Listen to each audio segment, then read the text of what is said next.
membahas tentang syarat sahnya wudu. Artinya wudu itu sah apabila memenuhi syarat-syarat yang 10 ini. Kita kan tahunya wudu itu aja. Namanya itu Ustazah Romo. Itu pokoknya. Syurutul wudu'i asyaratun.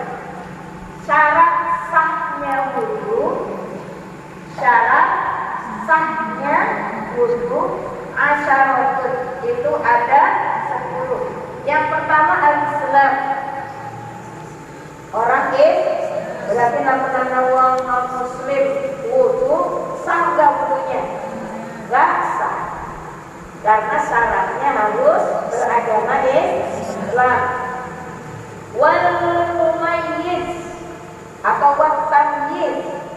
Yang kedua adalah tamyiz atau bahasanya mumayyiz. Mumayyiz itu apa? Anak yang sudah mandiri, makan sendiri, minum sendiri, cebok sendiri. Berarti kisaran umur berapa tuh Bu? 6 tahunan ya. 6 tahun sudah bisa semua ya. Artinya udah bersih gitu ya. Mungkin 4 tahun sudah bisa tapi ceboknya awalnya belum bersih gitu ya Bu ya. Ya kisaran umur 6 tahun lah. Umurnya gitu. Jadi orang yang mumayyiz. Jadi kalau sudah mumayyiz, wudunya sah. Tapi kan misalnya ada anak umur 3 tahun, 4 tahun wudu, nggak sah. Kecuali si anak tersebut wudu untuk keperluan tawaf. Si anak itu bawa umroh, ya, dibawa umroh. Syarat sahnya wudu kan mumayyiz tuh. Terus anak ini masih pakai pampers, tapi diwuduin karena kan orang tawaf itu harus dicuci. Tawaf itu sama kayak sholat. Bedanya tawaf boleh ngomong. Makanya kalau tawaf jangan minum, jangan ngemil, makan kacang, makan korma tawaf. Makanya kenapa beres tawaf itu disunahkan minum zam-zam. Minumnya setelah beres tawaf, bukan lagi tawafnya dong. Karena saya waktu umroh itu ada sampah bebek,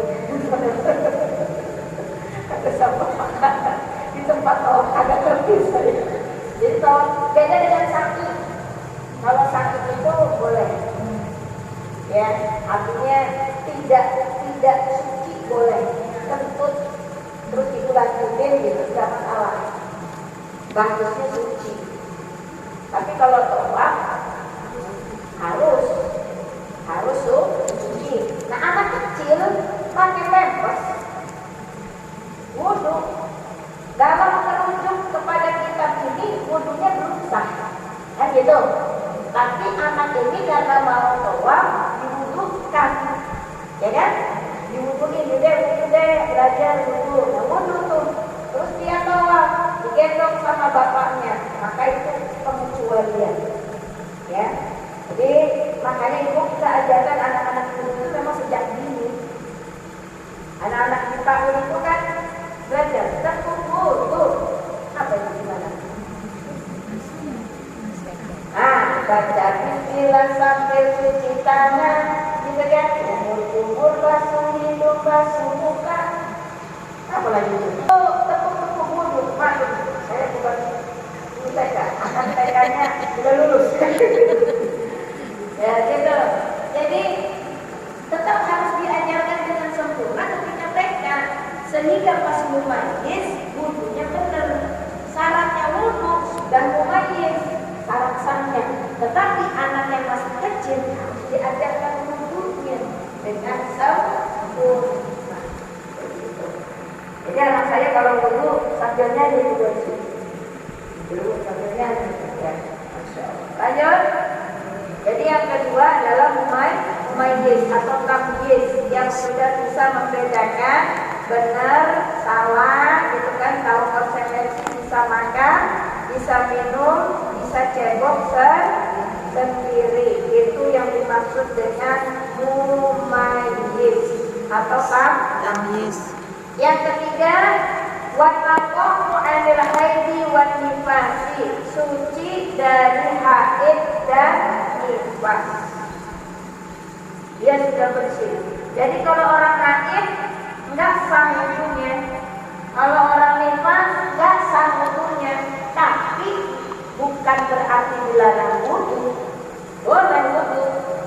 Saya kalau mandi terbiasa setelah mandi wudu. Jadi lagi haid pun begitu. Langkah kan? Karena sudah biasa. Boleh nggak wudu pada lagi haid? Ya boleh. Biar keceromot dari mau pejabat. Biar enggak kotor belum. Karena kalau wudu kan enak tuh kumur-kumur, istinsak gitu kan. Tapi dalam kondisi haid nggak sah wudunya. Tapi wudu mah boleh aja. Ya, jadi kalau saya karena terbiasa habis mandi wudu, mau haid, mau mandi wiladah sekali itu wudu saya. Karena gak enak kalau habis mandi nggak wudu. Boleh saja, boleh, tapi nggak sah. Karena syarat sahnya harus berhenti atau suci dari haid dan nifas. Yang keempat, wa amma yamna'u nusulal ma'i ilal basyarati, bersih dari hal-hal yang menghalangi sampainya air kepada anggota wudu. Artinya di anggota wudu tidak ada sesuatu yang menghalangi air masuk ke dalamnya, seperti kutek. Cek ibu-ibu kalau lebaran atau mau hajatan, wih, itu rumahnya cek. Nah itu cat kalau nempel ke badan ibu wudu dan catnya masih ada, nggak sah.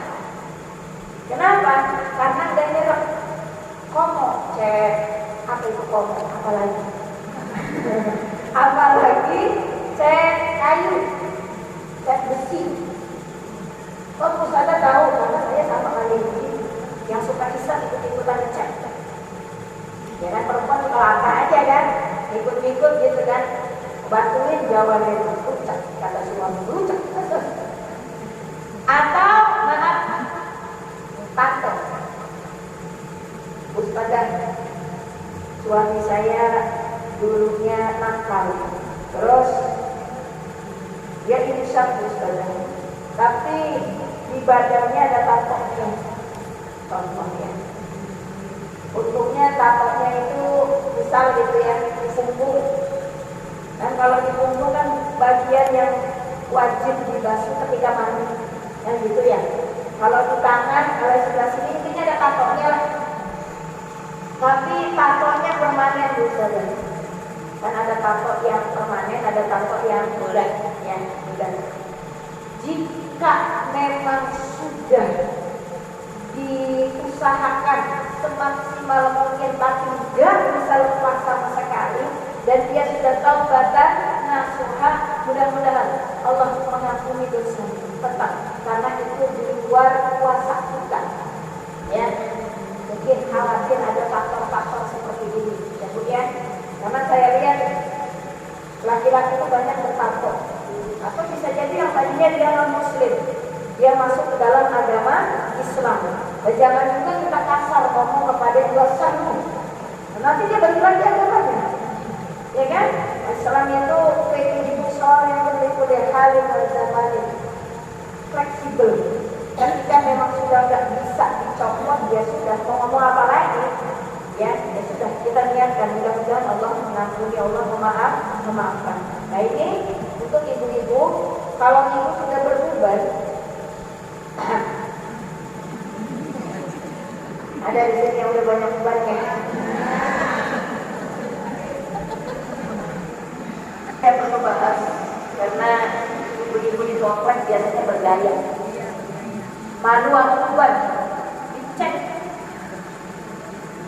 warna, pakai pilok ini. Apa sih? Ya, new. Pokoknya mah material apapun mereknya yang menyebabkan air nggak tembus ke rambut. Paham maksud saya? Pilok, bukan pilok, apa sih namanya? Pikok, astaga, pilok, pikok. Maklum bu, saya belum berubah sih. Mudah-mudahan kagak. Ibu saya meninggal umur 61 itu saya lihat nggak berubah. Ada. Mudah-mudahan saya ikut ibu nggak ada ubahnya. Karena katanya kalau tumbuh uban itu gatel. Kalau di pikoknya pakai benda atau cairan atau apapun yang nggak masuk ke dalam air, maka itu haram. Nggak boleh. Termasuk warnanya hitam juga nggak boleh. Jangan tanya kenapa.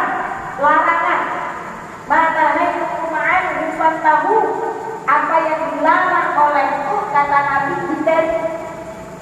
Menolak tua. Berarti warna kalau ada biru, merah, coklat, pink, hijau, artinya itu nggak boleh. Terus material yang menghalangi air masuk juga diperhatikan. Maka ibu-ibu dan yang syukurin aja udah ada uban buat pengingat. Alhamdulillah ya Allah, udah ada ubannya nih. Berarti saya bentar lagi mati. Kan gitu. Tapi bukan suami saya nggak suka kalau saya ada ubannya. Ya udah, ini kok pakai warna hitam nggak boleh. Hilang. Kuning. Ya kayak kulit pirang tuh, dan terbuat dari material bedanya itu yang bisa tembus air. Jarang kita makan, jarang kita itu lucu. Karena kita nggak tahu ini tembus air apa sudah zat kimianya itu loh. Kita nggak paham. Saya nih nggak paham. Kenapa? Orang bukan dari situ ya saya. Ya kan gitu. Daripada ibu, daripada ibu nanti khawatir mandinya nggak sah, wudhunya nggak sah, udah deh positif pikok. Sekolah baik, ya, masya Allah. Paham ibu? Tidak ada zat yang menghalangi masuknya atau air sampai kepada anggota wudhu. Lanjut. Wa amma yamna'u usulal ma'i ilal basyari, itu yang keempat, tidak ada zat yang menempel pada tubuh yang bisa mengubah warna air. Persis yang saya bilang tadi, kalau mandi wajib jangan pakai sampo wudhu, tapi biarkan tubuh terkena air wudhu. Termasuk nyuci bagusnya gitu. Nyuci itu ibu dibeladah dulu. Kalau bahasa suami saya beladah, ngerti gak beladah? Bukan, airnya itu jangan dicampurin soal dulu. Jadi baju sama air digudeg dulu tanpa apapun. Setelah itu dibuang. Habis itu baru kasih rinso. Itu suci. Jadi apa namanya, si airnya itu kotoran itu udah buang duluan. Bagusnya gitu. Yang menjaga kebersihan kesucian di rumah kita, Bu. Ya, maka perhatikan pakaian suami, pakaian kita, pakaian anak-anak, biar bukan hanya bersih, tapi juga suci. Apalagi yang punya baby, yang punya anak, yang punya cucu, yang masih ngompol, ya, itu jangan dicampur. Ibu baju kompor dicampur, mudah lagi semua. Kasih rinso aja langsung sekali. Itu kan airnya dah. Kenapa? Apanya? Pakai iklan lagi. Deterjen, ya kan? Jangan dikasih deterjen dulu, buang airnya, baru kemudian ibu masukin air lagi, baru dicampur dengan pakaian yang lain. Itu dia sudah keluar itu najisnya. Paham Bu? Numbang mengono. Gimana? Gitu ya. Tempel pada anggota tubuh yang mengubah warna air. Paham sampai sini? Wala yakunu 'ala al-'udhi ma yughayyirul ma, tidak meyakini salah satu meyakini kewajiban wudu tersebut. Wa alla yakuna 'ala al-'udhi ma uridu juga. Wal ilmu bi fardiyatihi, dan ilmu meyakini tentang kewajiban wudu tersebut. Jadi jangan itu punya pola pikir basuh muka mah sunnah ini. Yang sunnah itu 3 kalinya. Kemarin ada sempat pertanyaan, Ustazah, wajib 3 kali atau boleh sekali? Boleh sekali. Karena wajibnya 1 kali. Tapi menyempurnakannya itu dengan cara 3 kali. Dan kemarin kita sudah praktek, ya, bagaimana cara membasuh muka dari paku telinga kanan sampai paku telinga kiri, dari batas tubuhnya rambut sampai bawah dagu. Bambu juga harus ada terhadap, kan? Bener dong begini. Kemudian wa alla yaqta'ida fardhan min furudihi sunnatun, tidak meyakini bahwa yang rukun itu sebagai sunnah. Kayaknya basuh muka mah sunnah aja. Itu nggak sah. Artinya ilmunya penting. Maksud dari 10 itu paham ilmunya, mana yang rukun, mana yang sunnah. Kalau di Quran rukunnya memang cuma 4. Ya alladzina amanu idza qumtum ila shalah faghsilu wujuhakum, itu 1. Wa aydiyakum ila marafiq, 2, kanan. Ya kan? Wamsahu bi ru'usikum, mengusap sebagian kepala, 3. Wa arjulakum ila ka'bayn, 4. Kalau di Quran 4, tapi di PD 6. Yang pertama niat, yang terakhir rukun. Maka ibu harus ngerti itu. Berarti kalaupun ibu nggak istinsyaq, kalaupun ibu nggak kumur-kumur, kalaupun ibu nggak basuh telinga, wudunya tetap sah. Paham? Ada boleh orang lain wudu dari orang istinsyaq, wudu dari orang cukur orang kupingnya orang, tidak apa-apa, sunnah. Paham maksudnya? Maksud di sini adalah jangan meyakini yang fardu malah jadi sunnah. Artinya harus tahu mana bagian wajib, mana bagian sunnah, mana yang rukun, mana yang paham. Wal ma'u tahuru, airnya juga harus suci. Terkhusus bagi yang hadasnya selalu keluarnya. Wal ma'u tahur, harus airnya harus suci. Wal dukhulil waqti. Nah ini pas nih buat ibu-ibu nih. Untuk yang ke-9 dan yang ke-10, dukhulil waqti wal mualatu lidatil hadas. Untuk yang 9 dan 10 ini untuk yang sudah dol. Beser. Sudah apa? Beser. Jadi yang 1 sampai 8 itu untuk yang keumumannya. Yang 9 dan 10 saya akan bahas pelan-pelan biar ibunya paham, karena saya lihat di sini khawatir anak tulis dol. Nomor 9 nih. Waduhul waqti. Syarat-syaratnya wudu harus masuk waktu sholat.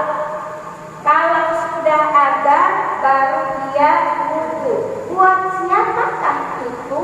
Buat 1 yang istihadah. Oke, paham istihadah ya? Yang kedua buat yang sudah dol.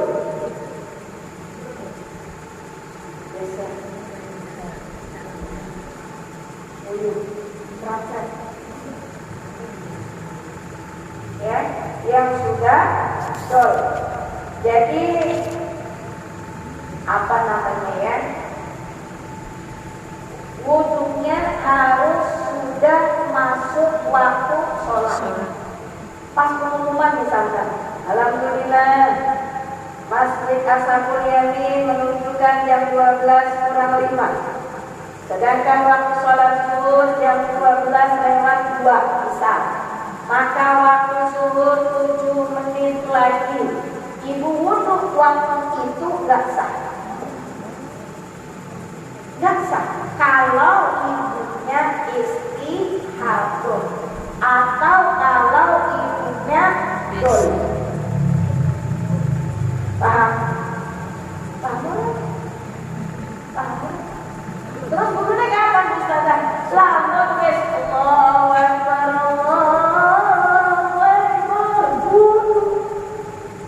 langsung pakai pembalut.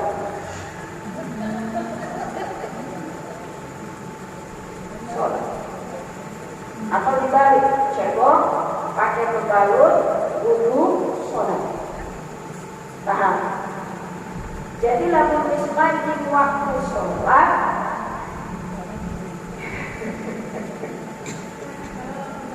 wudu sebelum waktu sholat, maka wudunya tidak sah. Bu, Bu,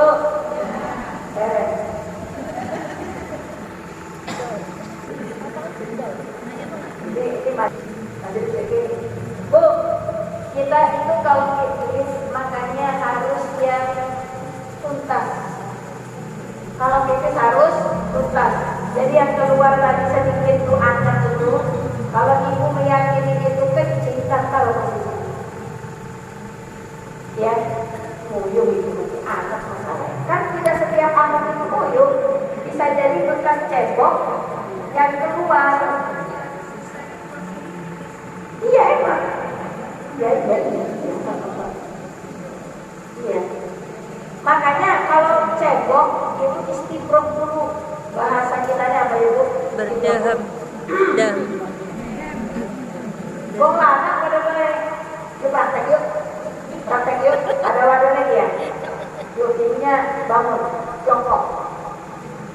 Ini biar dia keluar anget tadi. Dulu saya sering juga gitu keluar anget. Ya, yuk praktek yuk. Tuh, ininya dibuka. Ya, boleh kiri, boleh kanan. Boleh kanan atau boleh kiri aja deh. Kaki kiri masuk ke depan, sedikit aja gitu tuh, jangan begini. Sedikit aja gitu. Nah, oke. Agak maju ke depan sedikit ya. Sudah? Nanti itu jongkok. Pipis itu begitu. Nanti kaki kanannya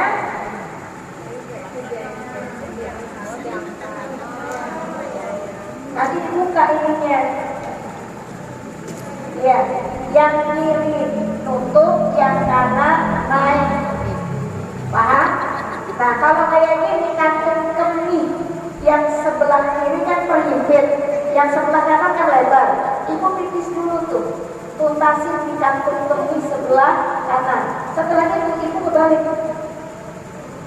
Jadi kaki kanan lurus, kaki kiri ngangkat sehingga kantung kemih sebelah kiri bersih. Jadi pipisnya itu kanan kiri. Oh ya, sudah kan? Tinggal dibalik. Itu doang. Makanya maaf yang suka keluar anak itu gara-gara pipisnya di kloset. Itu kloset itu gak guna. Jadi di rumah saya juga ada kloset duduk. Kenapa? Bukan gak kebeli, tidak sesuai sunnah. Pulang. Kalau sudah pipisnya caranya seperti ini, ibu, setelah ibu cebok, bukan begitu.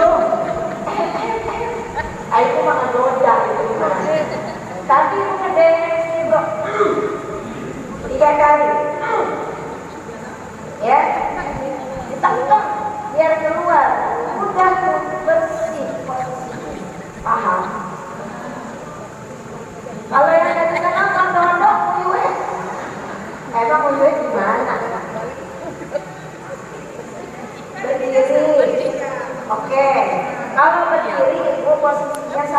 agak dimajukan posisinya, agak dimajukan.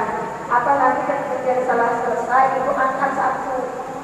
Kayak orang mau bertengkar kono, diri kene, bayi geser kan? Jadi bayi geser, karena pipisnya itu kan suka nggak ini, kena kepala. Jadi ibu pernah meteng kan? Ibu pernah hamil kan? Sudah pernah merasain ada kepala kan? Nah itu digeser. Gimana caranya biar tuntas, angkat satu, terus tetap berdiri. Kalau memang sudah pipisnya harus berdiri, ya. Jadi caranya.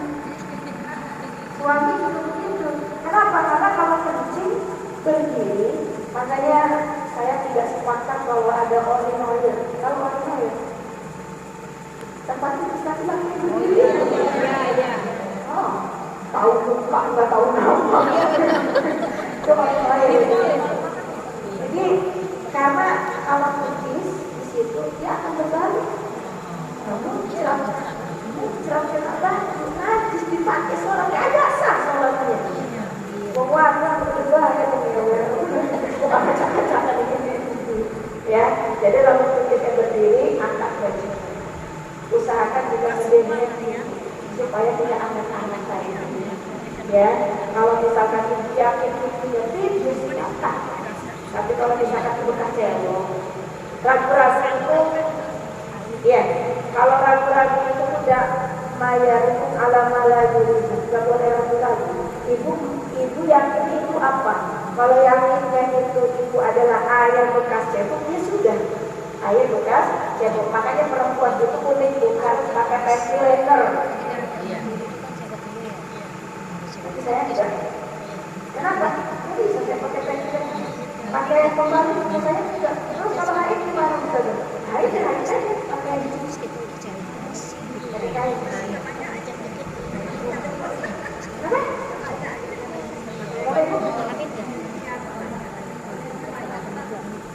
Oh, kalau haidnya banyak ya berarti ibu harus pakai pembalut.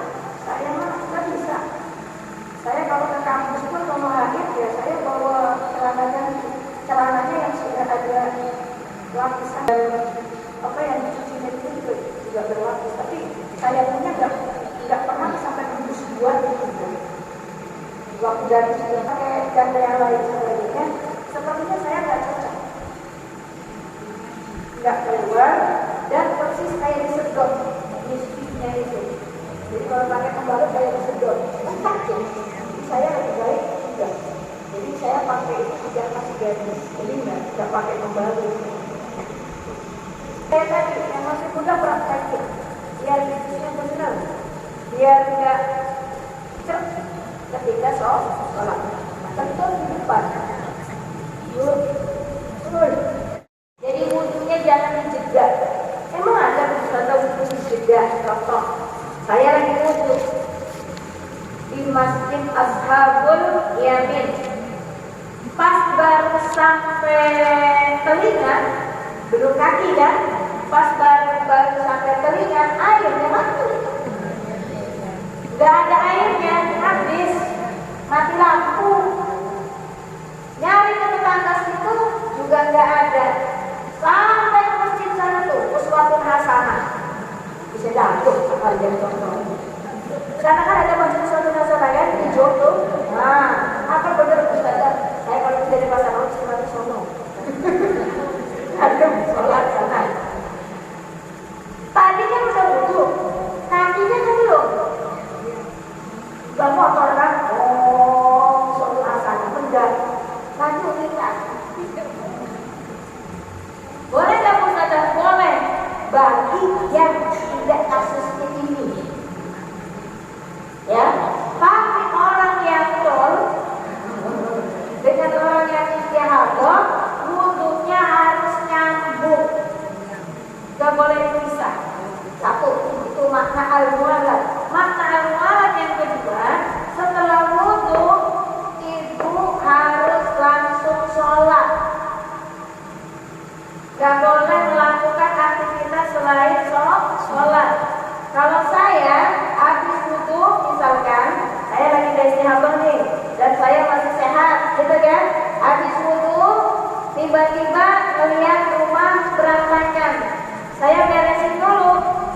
biar sholatnya nyaman, tidak mengganggu kekhusyuan sholat saya. Misalkan kan gitu, beresin dulu itu, disapu dulu, habis itu baru sholat. Boleh, tapi lagi istirahat dong, mati.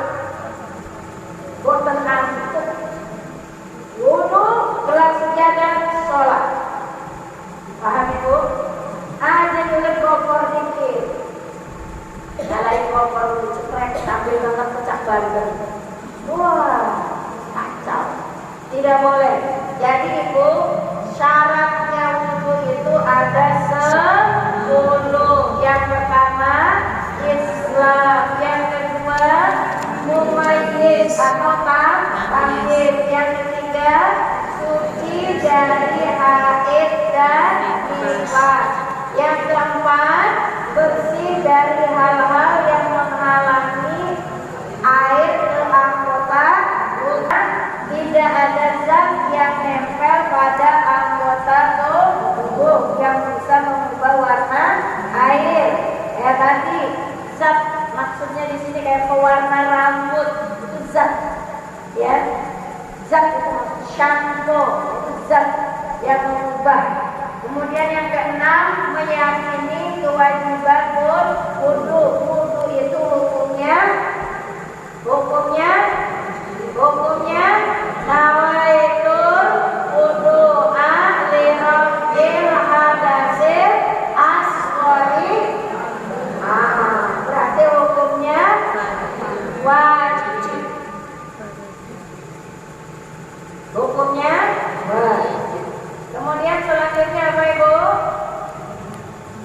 Tidak meyakini salah satu rukun wudu sebagai sunnah. Kalau ibu meyakini basuh sebagian kepala itu sunnah, maka hukumnya enggak sah.